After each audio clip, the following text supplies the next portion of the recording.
Hello everyone, welcome back to the channel.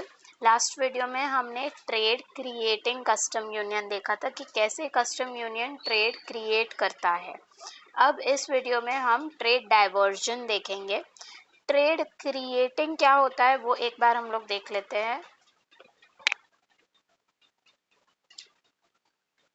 Trade creation कब होता है? Trade creation is when domestic production in a nation that is member of the custom union is replaced by low cost imports from another member nation। जब domestic production इस a country और B country के बीच में custom union हुआ है और उस वजह से यहाँ पे ए कंट्री में जो डोमेस्टिक प्रोडक्शन है उसको रिप्लेस करके लो कॉस्ट हम इंपोर्ट कर पा रहे हैं बी नेशन से, जो मेंबर नेशन है किसका? कस्टम यूनियन का। अब हम ट्रेड डाइवर्जन पे जाते हैं। ट्रेड डाइवर्टिंग कस्टम यूनियन या ट्रेड डाइवर्जन कब होता है? When low cost imports from outside the custom union, A था, बी था एंड सी है, ठीक है। ए बी के बीच में कस्टम यूनियन हुआ है। सी से जो ए है वो इंपोर्ट करता था कस्टम यूनियन बनने से पहले। सी से जब ए इंपोर्ट करता था वो समझो 10 रुपए का करता था, ठीक है। अब आगे बढ़ते हैं। Imports low cost imports from outside the custom unions are replaced by high cost imports from a union member। अब क्या हुआ? जब कस्टम यूनियन बनने से पहले वो आउटसाइड सी नेशन से 10 रुपए में कोई चीज, कोई प्रोडक्ट मंगा रहा था। अब कस्टम यूनियन बनने के वजह से हमने कस्टम यूनियन के फीचर्स देखे हैं। उसमें यही होता है कि आपको आपके जो मेंबर नेशंस है उनके साथ ट्रेड करना पड़ेगा। तो अब जो बी से जो वो इंपोर्ट कर रहा है वही प्रोडक्ट अब उसे 15 रुपए का पड़ रहा है, तो हायर कॉस्ट पे पड़ रहा है। तो ऑब्वियसली ट्रेड डाइवर्जन हो गया। ट्रेड डाइवर्जन कब होता है? जब low cost import from outside the custom union are replaced by high cost, ये हाई कॉस्ट हो गया 15 rupees, high cost import from the member nation. This results because of preferential trade treatment. किस वजह से? क्योंकि हम कस्टम यूनियन का एक फीचर है जो कि है preferential trade treatment given to the member nations। Trade diversion by itself reduces the welfare, obviously क्योंकि cost ज़्यादा है तो welfare reduce होगा because it shifts production। क्यों welfare reduce कर रहा है? क्योंकि shifts production from more efficient producer outside the custom union। क्योंकि अगर सी नेशन में बनता तो एफिशिएंट लोग उसे बना पाते और एफिशिएंटली बन पाता, प्रोड्यूस हो पाता। अब क्योंकि हमें बी नेशन से इंपोर्ट करना है जहां पे एफिशिएंटली नहीं बन पा रहा है, तो शिफ्ट हो गया प्रोडक्शन मोर एफिशिएंट प्रोडक्शन से लेस एफिशिएंट प्रोडक्शन की तरफ inside the union। Thus trade diversion worsens the international allocation of resources। हम उसी कस्टम यूनियन की बात नहीं कर रहे, हम इंटरनेशनली देख रहे हैं। तो इंटरनेशनली जो रिसोर्सेज है वो तो वर्सन हो गए, क्योंकि अगर सी नेशन में बनता, कस्टम यूनियन नहीं होता तो सी नेशन में बनता तो एलोकेशन भी प्रॉपर होता, एफिशिएंटली बन पाता। लेकिन क्योंकि कस्टम यूनियन बनाया गया है और बी नेशन जो है वहां से इंपोर्ट किया जाएगा, तो बी नेशन बनाएगा, प्रोड्यूस करेगा, इस वजह से क्या होगा? एलोकेशन भी प्रॉपर नहीं होगा रिसोर्सेज का और एफिशिएंटली भी नहीं बन पाएगा। And shifts production away from comparative advantage. Comparative advantage क्या था? जहाँ पे लो कॉस्ट है वहां पे बने वो प्रोडक्ट, लेकिन इस कस्टम यूनियन के वजह से कंपैरेटिव एडवांटेज भी शिफ्ट हो गया, या हम कह सकते हैं कंपैरेटिव एडवांटेज के अगेंस्ट चला गया। हायर कॉस्ट वाले को वो प्रोडक्ट बनाना पड़ रहा है। Trade diverting custom union results in both trade creation and trade diversion. देखो, ट्रेड डाइवर्टिंग कस्टम यूनियन जब होता है तो वो ट्रेड क्रिएट भी करता है और ट्रेड डाइवर्ट भी करता है। कैसे, वो हम देखेंगे। एंड देयरफॉर कैन इंक्रीज और reduce the welfare of union member depending on the relative strength of these two opposing forces. तो हमने जैसे देखा कि जब कस्टम यूनियन कर रहे हैं तब ट्रेड क्रिएट होता है। अब ट्रेड डाइवर्टिंग कस्टम यूनियन जो है वो ट्रेड क्रिएशन भी करता है, ट्रेड डाइवर्जन भी करता है। वेलफेयर नेशन का इंक्रीज होगा या रिड्यूस होगा वो डिपेंड करता है कि इन दोनों में से कौन सा ज्यादा स्ट्रांग है। The welfare of the non member can be expected to decline because their economic resources can only be utilized less efficiently than before। क्योंकि अब शिफ्ट हो गया है, जैसे हमने देखा कि सी से बी की तरफ जा रहा है, बी अभी प्रोड्यूस करेगा, तो जो नॉन मेंबर होगा, जो सी है, वो एक्सपेक्ट कर सकता है उसका वेलफेयर डिक्लाइन होगा। बिकॉज क्यों? क्योंकि इकोनॉमिक रिसोर्सेज जो है that can be utilise less efficiently than before. पहले से ट्रेड डाइवर्ट हो गया। अगर ट्रेड डाइवर्ट नहीं होता तो वो वही जो इकोनॉमिक रिसोर्सेज हैं वो अच्छे से यूटिलाइज कर पाते, right. Thus, while a trade creating custom union leads only to trade creation and unequivocally increases the welfare of members and non-members, ये हमने ट्रेड क्रिएशन में देखा कि जब ट्रेड क्रिएटिंग कस्टम यूनियन की सिर्फ बात होती है तो वो ट्रेड क्रिएशन भी करता है और वेलफेयर इंक्रीज करता है, दोनों का, मेंबर एंड नॉन मेंबर का। लेकिन जो ट्रेड डाइवर्टिंग कस्टम यूनियन है वो ट्रेड क्रिएशन भी करता है, ट्रेड डाइवर्जन भी करता है एंड वो इंक्रीज भी कर सकता है, रिड्यूस भी कर सकता है welfare, depending on what is the which one is stronger and rest of the world का जो है उसका वेलफेयर कम करेगा। कैसे, हम इलस्ट्रेशन के थ्रू देखेंगे। फिगर 10.2 ये है। अब हम देखते हैं the effect of trade diverting custom union are illustrated in this figure. Demand and supply are nation two's domestic demand and supply of commodity X. अब ये याद रखना, नेशन टू यानी कि कौन? नेशन टू यानी जो कैपिटल इंटेंसिव है, जो कैपिटल प्रोडक्ट्स बना रहा है, उसमें स्पेशलाइज कर रहा है, और जो लेबर इंटेंसिव यानी एक्स कमोडिटी, ये वाई कमोडिटी प्रोड्यूस कर रहा है, एक्स कमोडिटी इंपोर्ट कर रहा है।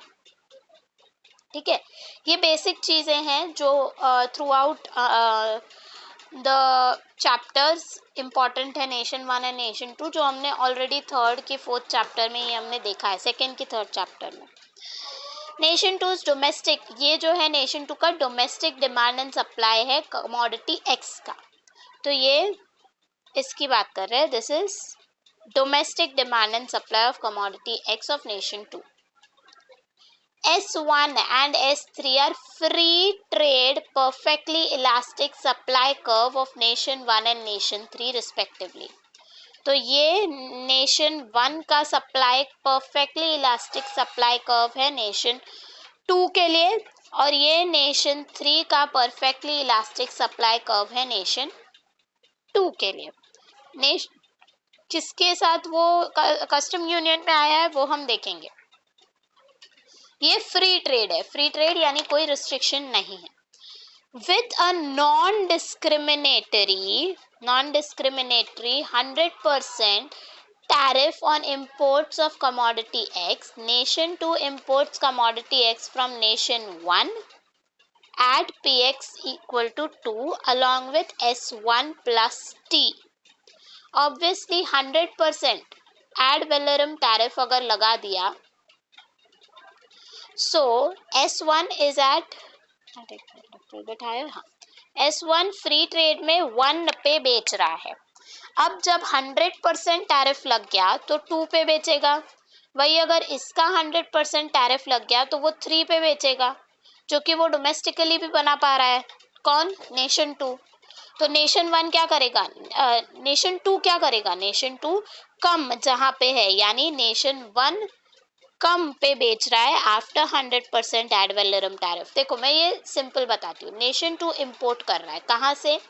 एक वो इंपोर्ट कर रहा है नेशन 1 से, दूसरा वो इंपोर्ट कर रहा है नेशन 3 से। नेशन 1 से जब पहले फ्री ट्रेड में इंपोर्ट कर रहा है, प्राइस 1 है और यहाँ पे प्राइस 1.5 है। 100% एड वैलोरम टैरिफ लगा दिया तो ये प्राइस 2 हो जाएगा, ये प्राइस 3 हो जाएगा।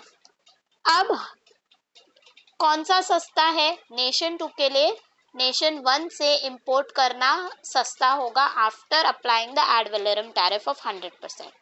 ठीक है, तो वो ये लाइन डिपिक्ट करता है S1 यानी नेशन 1 का supply curve plus the tariff of 100%। As seen earlier, at Px equal to 2, nation 2 consumes 50x with 20x produced domestically and 30x imported from nation 1. Nation 2 also collects $30 in tariff revenue. अब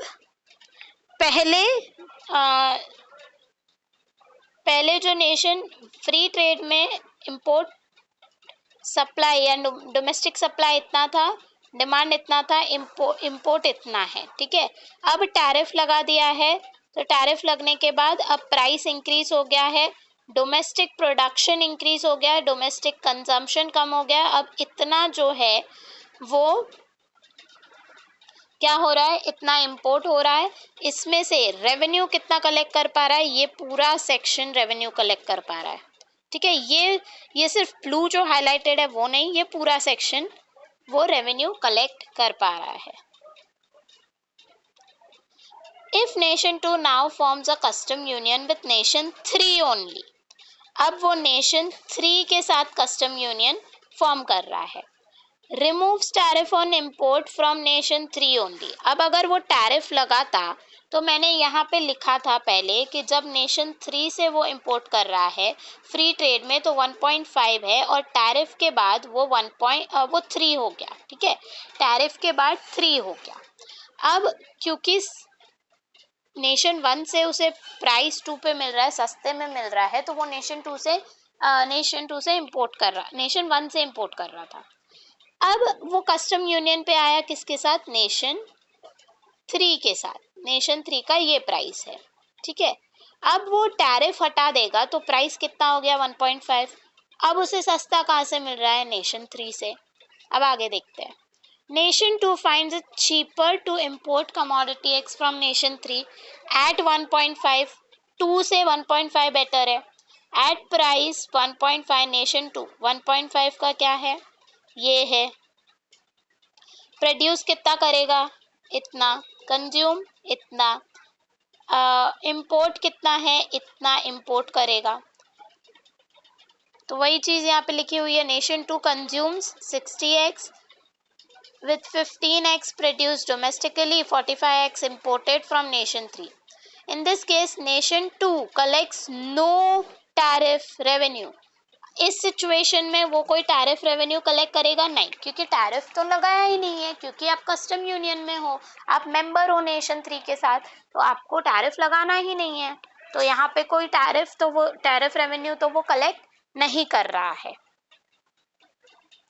The imports of commodity X into nation 2 have now been diverted from the more efficient producer in nation 1 to less efficient producer in nation 3 because the tariff discriminates against imports from nation 1 which is outside the union। तो ये क्या कह रहा है कि अब क्योंकि imports आपने कहा कि नेशन 2 जो है वो कस्टम यूनियन आने के बाद नेशन 3 से इंपोर्ट करेगा, तो लेस एफिशिएंट प्रोड्यूसर अब वहां पे प्रोड्यूस कर रहा है।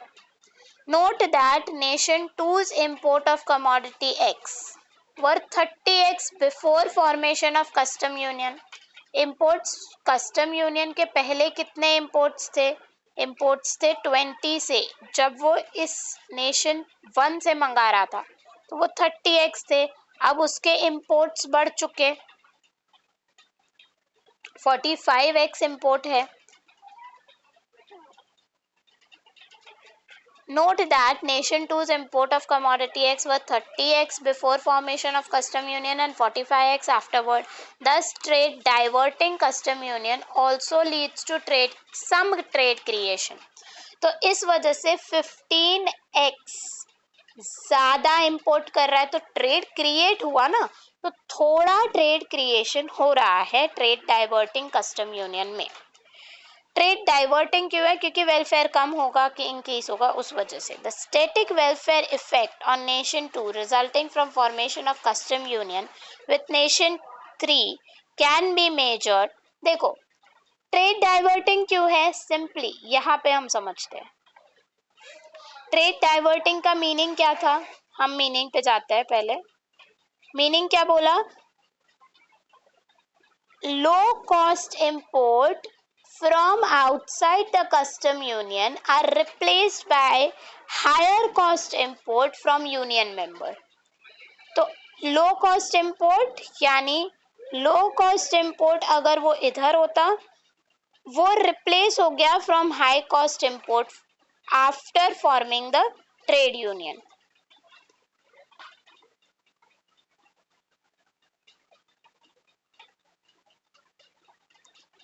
The static welfare effect on Nation 2 resulting from formation of custom union with Nation 3 can be measured from the shaded area. Sum of area shaded C-J-J-, this shaded area, B-H-H-, this shaded area, is the welfare gain resulting from pure trade creation। ये welfare gain है। ये welfare gain क्यों है? क्योंकि आप देख सकते हो, क्योंकि यहाँ पे पहले वो कर रहा था, इतना प्रोड्यूस कर रहा था, इतना कंजम्पशन हो रहा था, इतना इंपोर्ट था।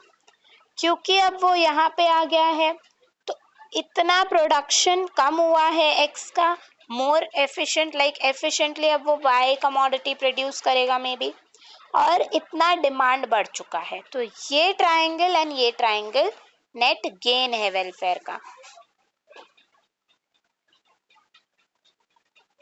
हाँ, ट्रेड क्रिएशन के वजह से वेलफेयर गेन है। While the area shaded in rectangle M-N-H-J-, ये जो रेक्टेंगल एरिया है, ये क्या हुआ? That is the welfare loss from diverting the initial 30x of import from lower cost nation 1 to higher cost nation 3। ये जो area है, ये ट्रेड डाइवर्जन के वजह से पहले जो वो लो कॉस्ट पे यहाँ से मंगा रहा था नेशन 1 से, अब उसे हायर कॉस्ट नेशन 3 से मंगाना पड़ रहा है।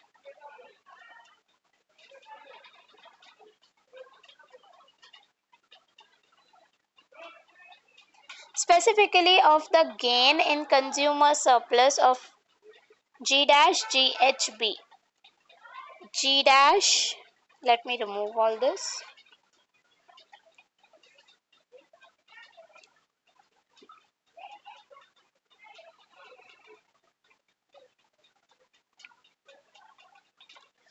G-GHB, this is net gain। yes, obviously मैंने आपको net gain in consumer surplus बताया, पहले इतना था अब इतना हो गया, तो ये consumer surplus पहले था, अब consumer surplus बढ़ चुका ना इतने एरिया से, तो यहाँ पे ये consumer surplus gain हुआ है, consumers का surplus gain हुआ है, नेशन का नहीं, कंज्यूमर का।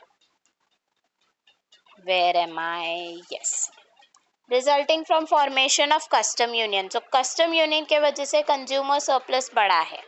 G-G-J-C- represents transfer from producer to consumer surplus in nation 2। G-G-J-C-, ये जो पार्ट है, ये transfer of consumer surplus to producer हो गया, right? Transfer from producer to consumer surplus. Yes, this is producer पहले इतना गेन कर रहा था ना, इतना एरिया ये हम अगर सप्लाई भी बना दे यहाँ पे, तो इतना एरिया पहले प्रोड्यूसर गेन कर रहा था। अब क्योंकि let me make it again, I'll show it here. Yes, see,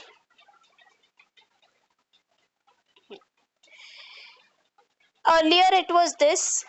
If I see the consumer surplus, तो कंज्यूमर सरप्लस कितना है, इतना। प्रोड्यूसर का सरप्लस कितना है, प्रोड्यूसर का सरप्लस इतना है। ठीक है, ये प्रोड्यूसर का सरप्लस है। अब क्या हुआ, I'll take another color.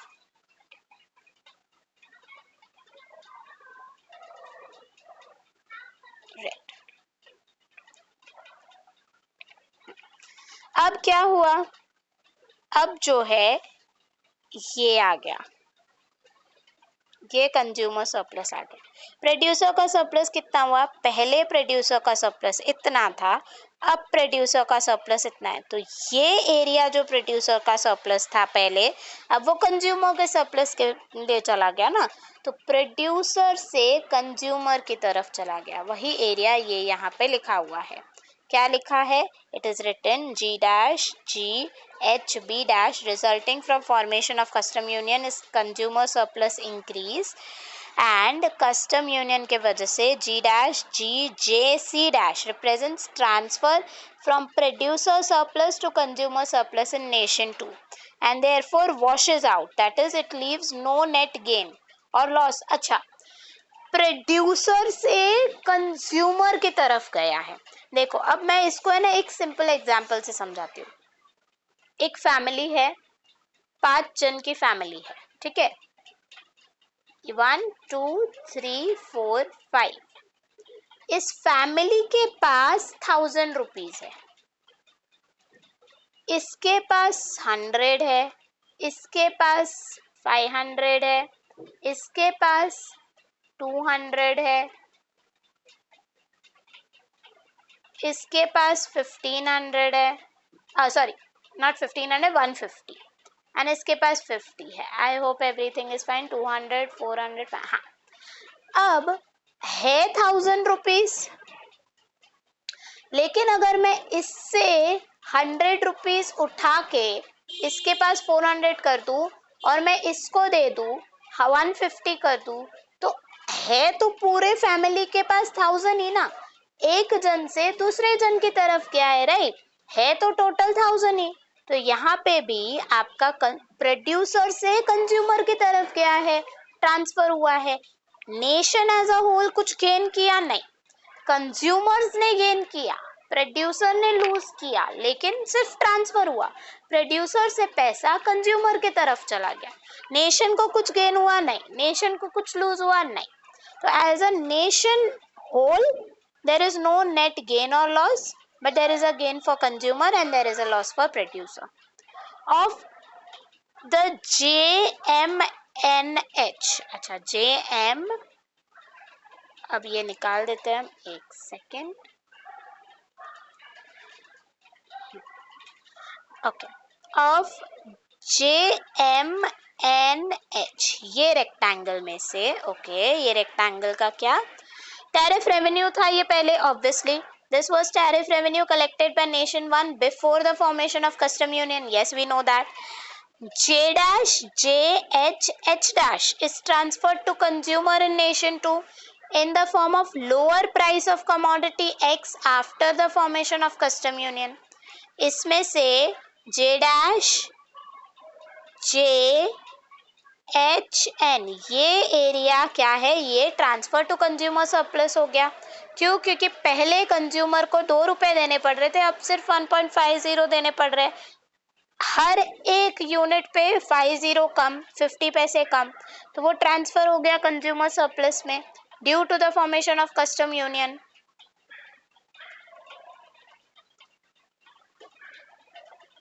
This leaves only the shaded triangle C dash J dash and B dash H dash as net gain to nation 2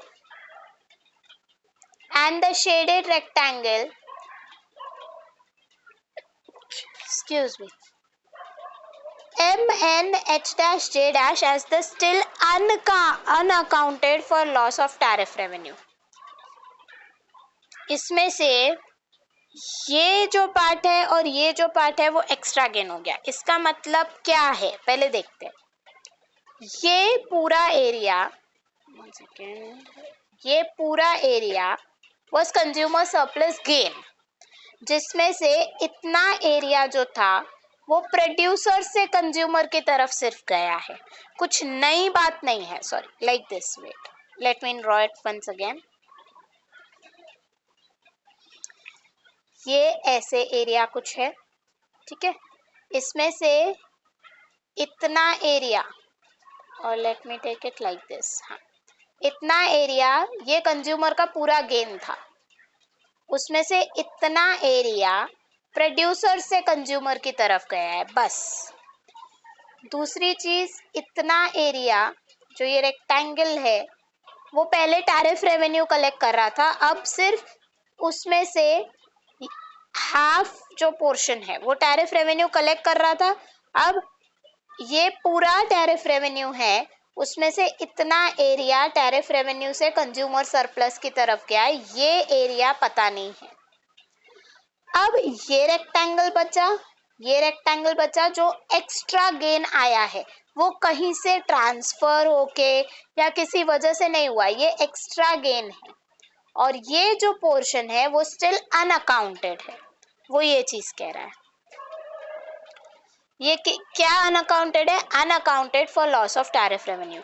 still ये टैरिफ रेवेन्यू पहले ये पूरा एरिया कलेक्ट कर रहा था, जिसमें से हाफ ये पूरा टैरिफ रेवेन्यू कलेक्ट कर रहा था, इतना कंज्यूमर को चला गया अब टैरिफ रेवेन्यू, बाकी का ये स्टिल पता नहीं है किसके पास जा रहा है.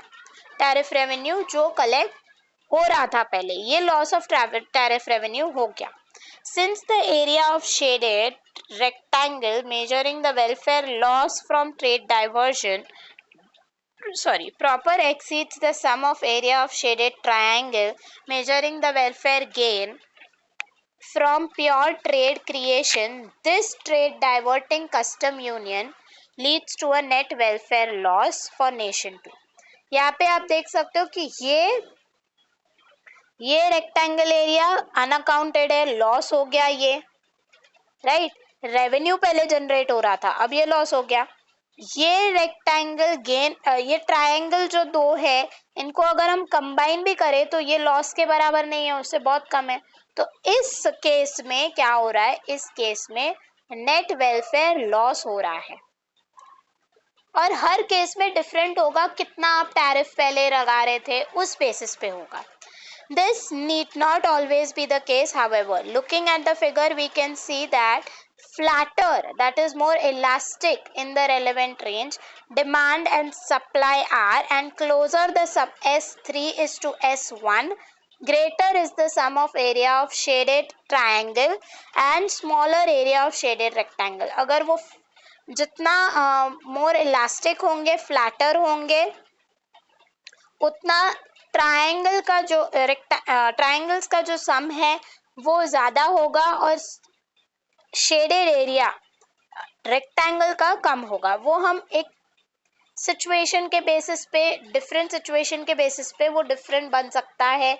आप ज्यादा स्टीपर लोगे, ज्यादा ऐसे स्टीपर लोगे तो वो ट्रायंगल ज्यादा बड़ा बनेगा. तो वो आप हर एक सिनेरियो ड्रॉ करके खुद देख सकते हैं.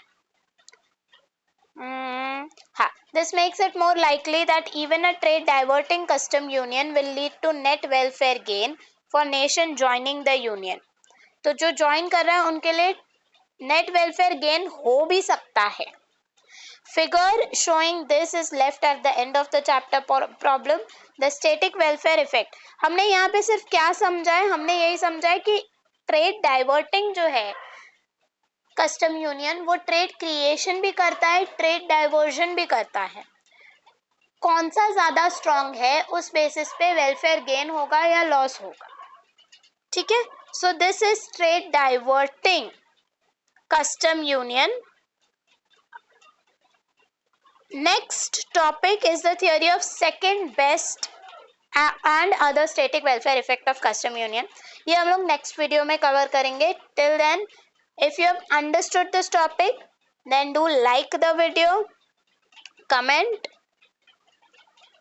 and share it with your classmates and friends, and keep watching the journey of understanding economics. Thank you.